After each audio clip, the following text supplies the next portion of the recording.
Now those pass on as we leave the physical body behind. Then we also have the body, the causal body, which produces both the electronic and the physical body. Those are made up of, that body is made up of 19 ideas. Of these 19 elements of the astral body plus the 16 elements of the physical body. Just roughly speaking, so that you'll know that there's something left after you leave this body off. There's a lot left there. But it's like the seed. In that little seed, stop to think, in that little seed potentially is the great big tree. And so in us, potentially, in this luminous body, of which you can see and be used to while existing in this life here, if you want to, in that potentially is everything that we have been and everything we will be. Because the soul is there. That's what passes on after death. So we must know. If you're going to know it after death, realize this, you must know those two bodies now. You know the physical, but that's not going to amount to anything. You're going to leave it behind. You must know the other two bodies. And they can be known. They can be known. The luminous body can be seen. The parts of it can be seen. And the presence of God's great ocean of spirit can be known while you're existing in this present condition. We have to do it. We have to make those things dynamic to our consciousness. Then death will not touch us. Realize that. How can they be known? Self-realization yoga. Very simple way if you'll do it. You must do it. That's why it's so important. Now, going on just a bit, I have had a few questions given to me, which I will endeavor to answer about this condition after death. And of course I'm going to use some of it, the Master's words, so there won't be any chance of misunderstanding or discussion. A lot of these things are his own words. Those who meditate will know about the astral body, the electronic body, the luminous body. You can know those things. And those who meditate regularly will testify to these things.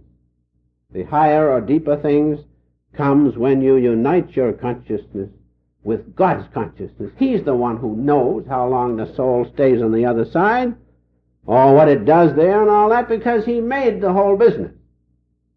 He created the whole business.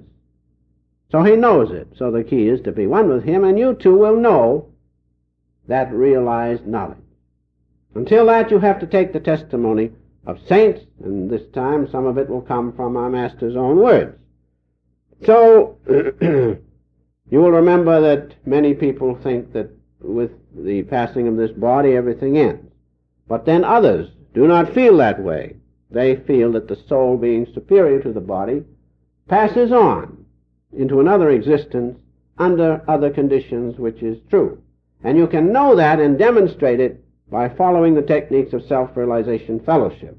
Now the first question I have is this. If this be true, that the soul, being superior to the body, survives it and passes on to another region, if this be true, then how long does it take the soul to leave the body after death? If you know soul consciousness while living, it will take no time. If there is attachment to the vehicle, it takes time according to karmic law, the law of cause and effect. But if you know, if you are free, so to speak, while living, if you have the consciousness of the presence of God within you, and the change of death comes, and you are conscious of that eternal light of God, you will immediately pass into it. There will be no loss of time. If you are attached to the body, and when the body begins to disintegrate, and that great change comes, then there will be an appreciable length of time, because the soul, being attached to the body, doesn't want to get out. It has to be pushed out. And we pass into unconsciousness. According, therefore, to the attachment to the vehicle, that will determine the length of time the soul takes to get out of the body. If there's great attachment, realize that in your subconscious mind are these attachments deeply impregnated there. The subconscious mind goes on after the body is left behind. Therefore, those impulses are there. And the soul will cling to the vehicle until it decays, its tissue decays, then you can safely say the soul has been pushed out. So those are the important things as to the length of time required for the soul to leave the body. Now going on to the next question. After the soul leaves the body, are there different elevations at which the soul resides, and if so, what determines this factor? That's quite a question, isn't it? That's to tell you the whole business on the other side in one question. After the soul leaves the body, are there different elevations at which the soul resides, and if so, what determines this factor? Sounds like an examination question. Well, let's just treat it as that. Are there different elevations or levels? There are. That's just right. The Master used to liken it to this, that on the other side, each one of us is likened to a balloon. Some with a heavy vibration of consciousness, the balloon is lower. And as you elevate your consciousness, spiritual consciousness, the balloons rise to a higher level. So it's a series, imagine, of balloons at different levels on the astral side, which is right. According to the rarity or the spiritual nature of your consciousness, there you will find your astral body. It is all governed by law, the subtle law, and that is the illustration which the Master has given.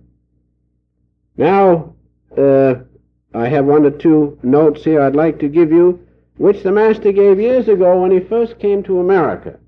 And in these notes I find some answers to these questions, and I hope that you will enjoy them. And so we read as follows. About this question, after the soul leaves the body, the different elevations at which the soul resides, and what determines that factor? That is determined by your amount of spiritual